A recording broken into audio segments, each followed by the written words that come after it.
Hello everyone. तो यहाँ हम बात करेंगे किसी भी बेड कंडक्टर की थर्मल कंडक्टिविटी को निकालना बाय यूजिंग लीज मेथड। तो यहाँ हम बेड कंडक्टर जो लेने वाले हैं वो एक कार्डबोर्ड होगा जो कि वुड से बना हो सकता है, माइका से बना हो सकता है या फिर गत्ते का बना हो सकता है। नॉर्मल जो हमारी कॉपी रहती है उसमें जो गत्ता रहता है उसका बना हुआ। तो कैसे करेंगे इस एक्सपेरिमेंट को? देखो, लीज ने एक सेटअप दे रखा है, उसकी मदद से हम इस बेड कंडक्टर की थर्मल कंडक्टिविटी निकाल सकते हैं। तो ये बेड कंडक्टर दो स्टील के जो चैम्बर होते हैं या डिस्क बोल दो या बॉक्सेज बोल दो, उनके बीच में रखा रहता है ना। तो इसकी थर्मल कंडक्टिविटी निकालनी है। तो एक फार्मूला है, उसको देखते हैं पहले, फिर हम सेटअप पर आएंगे। तो इस फार्मूले में ये थर्मल कंडक्टिविटी है बेड कंडक्टर की, वो जो हमें निकालना है। यदि ये सारी वैल्यूज आ जाती है हमारे पास तो हमारा काम हो जाएगा। ओके, एम यहाँ पर मास है लोअर डिस्क का, ओके, जिसके ऊपर ये कार्डबोर्ड रखा हुआ है। ओके, तो वो एम की वैल्यू आपको आपके मैनुअल से मिल जाएगी, क्योंकि डायरेक्ट तो आप मेजर नहीं करेंगे, तो आपको जो भी मैनुअल है उससे मिल जाएगी, या फिर मैं इस मैनुअल से आपको देखना है एम की वैल्यू तो वो मैं आपको भेज दूँगा। एस यहाँ पे स्पेसिफिक हीट है, वो भी मैनुअल में गिवन होता है, तो ये दो तो आपको मिल जाएंगे। उसके बाद में ए है एरिया, जो कार्डबोर्ड आपका है उसका एरिया, ठीक है, जो कि यदि आप डायमीटर निकाल लेंगे उस कार्डबोर्ड का, वहाँ से रेडियस निकाल लो, वहाँ से पाई आर स्क्वायर कर दो तो एरिया आ जाएगा। डायमीटर निकालोगे वर्नियर कैलिपर का यूज करके, ओके, वर्नियर कैलिपर्स के से आप एरिया निकाल लोगे। डी थिकनेस कार्डबोर्ड की, तो थिकनेस आपको स्क्रू गेज से मिल जाएगा, ठीक है, स्क्रू गेज है उससे आपको डी की वैल्यू मिल जाएगी। और θ1 θ2 क्या होगा? θ1 यहाँ पर सेचुरेशन टेम्परेचर होगा किसका? ऊपर वाले चैम्बर का, और θ2 है नीचे वाले चैम्बर का या नीचे वाली डिस्क का सेचुरेशन टेम्परेचर। ये मैं समझा दूंगा अभी क्या है, बस इतना ध्यान रखो एक बार तो।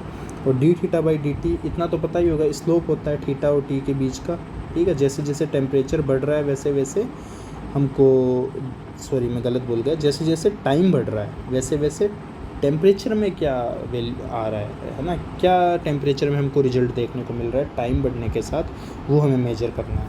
तो ये सब कैसे करना है वो मैं बता देता हूँ, अभी मैंने सिर्फ फॉर्मूला आपको समझाया है। ओके, अब मैं ये सेटअप समझाता हूँ, यहाँ से आप सब समझ जाएंगे अब कि उस फॉर्मूले की वैल्यूज कैसे निकलेंगी। ओके, देखिए, हीटर है, हीट कर रहा है वाटर को। जब 100 डिग्री सेल्सियस टेम्परेचर जाएगा तो ये वाटर वेपर बनेगा, वेपर यहाँ से यहाँ जाएगी, ऊपर वाला जो चैम्बर दिख रहा है आपको, है ना, इसमें से हीट जाएगी। अब वो हीट जाएगी और जाकर फिर बाद में यहाँ पर एक, इधर इसमें दिखाया नहीं गया वरना एक पाइप है वो जाएगा, है ना, एक बॉक्स मान लो। अब वो पानी इधर से जो स्टीम है वो इधर से इधर फ्लो हो जाएगी, ठीक है। तो ऊपर वाला जो तुम्हारा डिस्क या चैम्बर बोल दो, ऊपर वाले डिस्क में पाइप लगा होता है और वो पाइप है, वहाँ से स्टीम इधर से इधर जाती है। अब वो स्टीम क्या करेगी, इस ऊपर वाले चैम्बर को भी गर्म करेगी, तो उसका टेम्परेचर भी बढ़ेगा, ठीक है, और उसका बढ़ेगा तो नीचे वाले का भी टेम्परेचर बढ़ेगा। पर एक चीज़ ध्यान दो, मान लो कि बीच में ये बेड कंडक्टर नहीं होता, ये दोनों कांटेक्ट में होते, ऊपर और नीचे वाले स्टील के बॉक्सेज, तो क्या होता, ऊपर वाले का टेम्परेचर 20 डिग्री, नीचे वाले का भी 20 होता, ऊपर का 50 नीचे का 50, ऊपर का 100 नीचे का 100, मतलब दोनों साथ में बढ़ते क्योंकि दोनों सेम मटेरियल है, सेम कॉन्टेक्ट में। बट बीच में बेड कंडक्टर हमने रख दिया इन दोनों के, तो वो बेड कंडक्टर हीट फ्लो होने को रोक रहा है, इसीलिए तो वो बेड कंडक्टर है, ठीक है। तो ये एक यहाँ पर सेटअप किस तरीके से बना हुआ वो मैंने समझाया आपको। अब आगे की बात करते हैं। तो देखो, हमें कैसे वो वैल्यूज़ जो मैंने फॉर्मूले में बोली वो कैसे निकालनी है वो बता रहा हूँ, ठीक है। वो D theta by D T है वो कैसे निकालना है, और θ1 θ2 की वैल्यू कैसे निकालनी है, बस वो बता रहा हूँ मैं। तो देखो, θ1 तो टेम्परेचर होगा किसका, इस ऊपर वाले का। अब देखो, ऊपर वाले में एक होल बना रहता है, तो वो तुम टेम्परेचर T1 इसमें भी दिखाया हुआ है, तो थर्मामीटर की मदद से तुम वो टेम्परेचर मेजर कर सकते हो। वो एक सेचुरेशन टेम्परेचर आएगा और वहाँ पर रुक जाएगा। आइडियली उसको हम 100 डिग्री सेल्सियस ले लेते हैं, क्योंकि हम क्या करते हैं कि इस एक्सपेरिमेंट को 1-1.5 घंटे के लिए करते हैं, क्योंकि ऐसा तो है नहीं पूरे दिन ही हम एक्सपेरिमेंट करेंगे। हम हमारी लैब में जाएंगे, 2 घंटे तक एक्सपेरिमेंट करेंगे मैक्सिमम। तो उस टाइम रेंज में ये जो θ1 की वैल्यू है ये 100 डिग्री के आसपास तक पहुंच जाती है, ठीक है, और आइडियली इतना ही लेते हैं। ओके, तो आप वो आपकी मर्ज़ी है। यदि आपको 2 थर्मामीटर मिल रहे हैं तो एक ऊपर लगाइए, एक नीचे लगाइए, तो आप कर सकते हैं ऐसा भी। और यदि आपको सिर्फ एक थर्मामीटर दिया गया है तो नीचे वाली डिस्क में आप लगाइए थर्मामीटर, ऊपर वाले का 100 डिग्री सेल्सियस टेम्परेचर ले सकते हैं। ओके, उसके बाद नीचे वाले का टेम्परेचर आप देखेंगे, ऊपर वाले का तो चलो 100 डिग्री आपने ले लिया है ना कॉन्स्टेंट, तो नीचे वाले का टेम्परेचर धीरे धीरे इंक्रीज़ होगा एज़ कम्पेयर टू ऊपर वाले के, क्योंकि बीच में कार्डबोर्ड लगा हुआ है। अब नीचे वाले का टेम्परेचर आप देखेंगे धीरे धीरे इंक्रीज़ हो रहा है, इंक्रीज़ हो रहा है, इंक्रीज़ हो रहा है। और जैसे कि मान लो कि ज़्यादा ही थिक है आपका कार्डबोर्ड, तो ये 70 के अराउंड आके बिल्कुल ही धीरे हो जाएगा टेम्परेचर इंक्रीज़ होना। या फिर मान लो कि वुड है या माइका है तो ये 75 तक सेचुरेशन टेम्परेचर चला जाएगा। ओके, तो 70 से 80 तक सेचुरेशन टेम्परेचर आ जाएगा आपके। ओके, तो अब मान लो मैं एग्जांपल के लिए बताता हूँ कि आपने इसमें करना क्या है। आप जाओगे एक्सपेरिमेंट करने, जाने के बाद में आप सबसे पहले क्या करेंगे, हीटर को ऑन करेंगे, तो ये ऑन होना स्टार्ट हो जाएगा। यहाँ से प्लग रहेगा, ऑन करेंगे, ये स्टार्ट हो गया ऑन होना। अब उसके बाद में ये आप बैठे रहेंगे, उसके बाद आप क्या करेंगे, यहाँ पर ये हीट होना स्टार्ट, ये स्टीम बनना स्टार्ट होगी। फिर इधर आप बीकर रहेगा, तो आप यहाँ से पाइप से देखेंगे कि क्या स्टीम बन रही है या नहीं बन रही है, बाहर कुछ निकल रहा है या नहीं निकल रहा है। टच नहीं करना है आपको क्योंकि हीट रहेगा, तो आपको बस चेक करना है ये बीकर जो रहेगा उससे कि बाहर स्टीम निकल रही है नहीं निकल रही है। ठीक है, और चाहो तो ये नीचे टेम्परेचर वाला थर्मामीटर भी लगा सकते हो, आते ही लगा सकते हो। आप देखोगे टेम्परेचर इंक्रीज़ हो रहा है, इंक्रीज़ हो रहा है।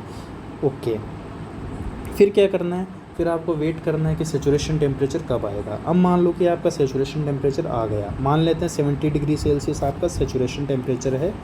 ओके, मतलब कि लोअर डिस्क का सेचुरेशन टेम्परेचर जो कि θ2 है। ओके, मान लिया कि ये 70 डिग्री सेल्सियस है।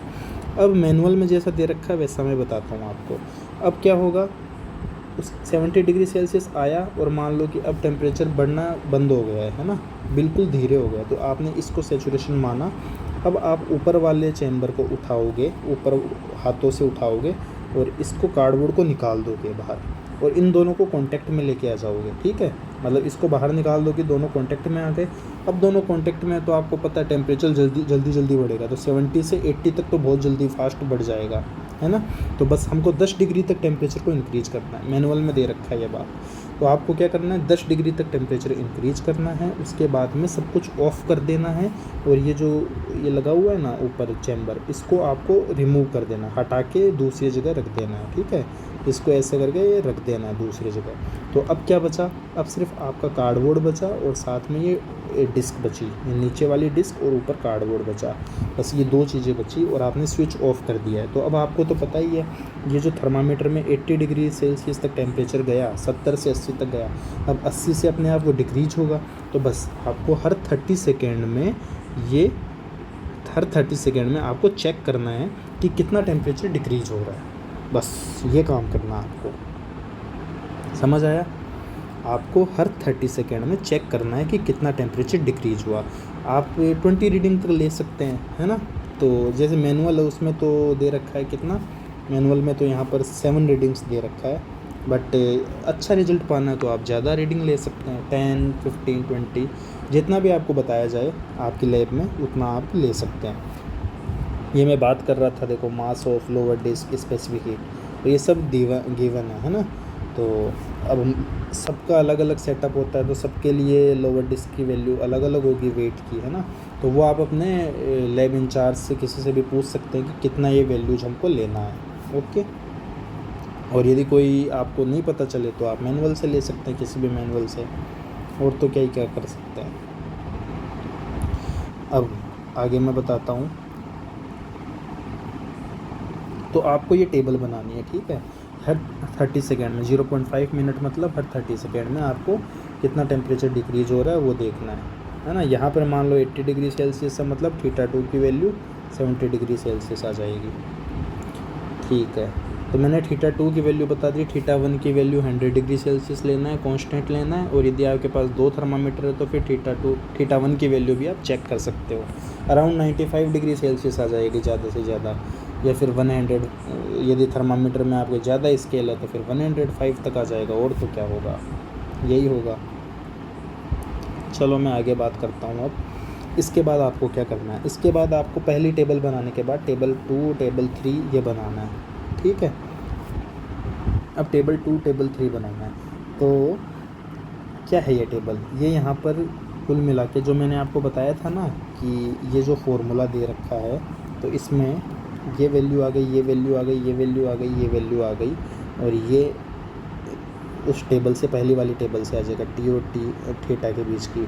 अब ये जो 2 है उसके लिए हम टेबल बना रहे हैं, ठीक है, डी के लिए और ए के लिए। तो ये क्या टेबल है, ये कैलकुलेशन ऑफ रेडियस। तो रेडियस कैसे निकलेगी, ये डायमीटर निकालने से हो जाएगा, ये वर्नियर कैलिपर से काम हो जाएगा। तो MSR VSD ये सब पढ़ा हुआ होगा, और थिकनेस है स्क्रू गेज से निकल जाएगी। अब यहाँ पे 3 वैल्यू है, मतलब कि आपको 3 अलग अलग जगह से ये वैल्यू कैलकुलेट करनी है। मतलब कि ये आपकी डिस्क का थिकनेस यहाँ की मेजर कर ली, यहाँ की कर ली, यहाँ की कर ली, फिर उनका एवरेज ले लेना है। एरर है तो एरर लगा देना है। अब थोड़ा सा मैं इसके बारे में भी बता देता हूँ, और उससे पहले एक और बात बताता हूँ। जो आपका ग्राफ आएगा ना पहली वाली टेबल से, तो इस तरीके का आएगा, वो टेंजेंशियल, मतलब कि वो एक फ्री हैंड कर्व बनेगा आपका। देखो थोड़ा एक इसमें कुछ बच्चों को डाउट रहता है, वो मैं बताता हूँ। जैसे कि टेम्परेचर है और यहाँ पर है ये टाइम।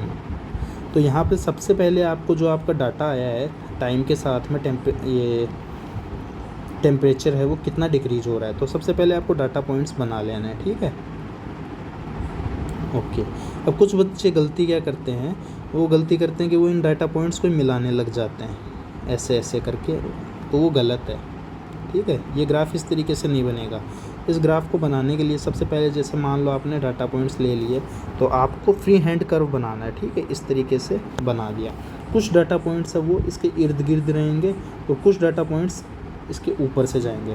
पर फ्री हैंड कर्व में क्या होता है, आपको ज़्यादातर डाटा पॉइंट इस लाइन के ऊपर से जाना चाहिए। ये एक एक्सपोनेंशियली डीके आएगा, ठीक है, एक्सपोनेंशियली डीके कर्व आएगा, ओके। तो वो आपको देखना है, और ज़्यादातर डाटा पॉइंट्स इसके ऊपर होने चाहिए। फिर जो सेचुरेशन टेम्परेचर θ2 है वहाँ से आपको टेंजेंट ले लेना है, ठीक है। फिर आप स्लोप निकाल सकते हैं। तो ये काम कर लेना आपको, ओके। तो कैसे ये करना है, ग्राफ बनाना है, वो भी मैंने बता दिया आपको। तो इसमें कन्फ्यूजन नहीं होनी चाहिए, जैसा इसमें बना रखा है आप देख सकते हैं। आगे थोड़ी मैं बात करता हूँ स्क्रू गेज और वर्नियर कैलिपर्स की। इसमें एक दिक्कत आती है बच्चों को कि लिस्ट काउंट कैसे निकालें। तो ये तरीका भी होता है, एक और तरीका मैं बताता हूँ आपको, ट्रिक है एक तरीके से। तो देखो ये होता है लिस्ट काउंट निकालने का तरीका, पिच अपॉन डिवीजन, ठीक है। ये फॉर्मूला ध्यान रखो, ये स्क्रू गेज में भी काम आएगा, वर्नियर कैलिपर में भी काम आएगा। तो डिवीज़न क्या होता है ये पहले बता देता हूँ। मान लो 3 लाइन दे रखी है, तो डिवीज़न कितने हुए, 2, ठीक है। वर्नियर कैलिपर जो आपका होता है ना, उसमें जो एक तो मेन स्केल होती है और एक वो छोटी सी स्केल होती है, तो उसमें हमेशा ध्यान से देखना 11 लाइनें होती है, ठीक है। तो 11 लाइनें हैं तो कितने डिवीज़न हुए, 10 डिवीज़न हुए। वैसे ही तुम्हारा जो स्क्रू गेज होता है उसमें एक तो मेन स्केल होती है, एक सर्कुलर स्केल होती है। तो सर्कुलर स्केल में 100 डिवीज़न होते हैं, ठीक है। तो वर्नियर कैलिपर में कितने डिवीज़न है, 10। स्क्रू गेज में कितने डिवीज़न है, 10। ये गलत बोल दिया गया, स्क्रू गेज में 100 डिवीज़न होते हैं। तो स्क्रू गेज में कितने डिवीज़न, 100। और यदि मैं वर्नियर कैलिपर की बात करूँ तो 10 डिवीज़न है। पिच क्या होता है, पिच सेम होगा दोनों में। पिच होता है minimum distance that can be measure in the main scale. अब वर्नियर कैलिपर्स की चाहे मेन स्केल ले लो, चाहे तुम स्क्रू गेज की मेन स्केल ले लो, चाहे स्क्रू गेज में मिलीमीटर में सब कुछ दे रखा हो, तब भी तुम ध्यान से देखोगे तो तुम्हें पता चलेगा कि ये जो चाहे कोई भी स्केल हो उसमें मिनिमम हम 0.1 सेंटीमीटर ही मेजर कर सकते हैं, ठीक है। आपके स्क्रू गेज में आपको मिलीमीटर में वैल्यूज़ लिखी हुई रहेंगी, पर आप ज़्यादा दिमाग मत लगाना, क्योंकि 1 मिलीमीटर जो रहेगा, जो मिनिमम डिस्टेंस मेजर कर सकते हैं, वो 1 मिलीमीटर 0.1 सेंटीमीटर के बराबर होता है। 1 centimetre is equals to 10 millimetre, इसलिए वैसे ही इसमें, ठीक है। तो ये स्क्रू गेज का आ गया, ये वर्नियर कैलिपर का आ गया। स्क्रू गेज का लिस्ट काउंट कितना, 0.001 सेंटीमीटर, और ये 0.01 सेंटीमीटर वर्नियर कैलिपर का। तो लिस्ट काउंट निकालने का ये अच्छा तरीका है। ये फॉर्मूला आप याद रखोगे तो आपको कोई डायरेक्ट हाथों में पकड़ा देगा तो कि ये लीजिए और बताइए, स्क्रू गेज दे दिया और बोल दिया कि हाँ इसका लिस्ट काउंट बताओ, तो आप तुरंत बोल दोगे पिच अपॉन डिवीज़न, वहाँ से आप कैलकुलेट कर सकते हो। सिर्फ आपको ये फॉर्मूला याद रखना है, ओके। बाकी ऐसे कुछ वैल्यूज़ याद रखने की ज़्यादा ज़रूरत नहीं है ना। तो ये एक अच्छी चीज़ थी जो मुझे पता थी, मैंने आपसे शेयर किया। तो इस एक्सपेरिमेंट में आगे यदि कुछ है तो ऐसा तो कुछ है नहीं, बाकी एक एरर कैलकुलेशन है जो कि आप निकाल सकते हो। एरर एस्टिमेशन का तो दे रखा रहता है इनमें, कैसे निकालते हैं ये डेल के बाई के कैसे निकलता है, ये पूरा दे रखा है इसके बारे में कि डेल डी क्या है। तो डेल डी भी आप निकाल सकते हो। 0.5 करो least count of the screw gauge, 0.5 least count of the vernier calliper, ऐसे आप लिस्ट काउंट निकाल सकते हो। और ये डेल आर ये सब निकाल सकते हो, ठीक है। उसके अलावा ये परसेंटेज एरर फाइनल वैल्यू निकल जाएगी जो कि ऐसे निकल सकती है ना। बाकी इस एक्सपेरिमेंट में बस ये है कि आपको थोड़ा सा ध्यान रखना है कि आपका हाथ टच नहीं हो, है ना। और बाकी इजी एक्सपेरिमेंट है।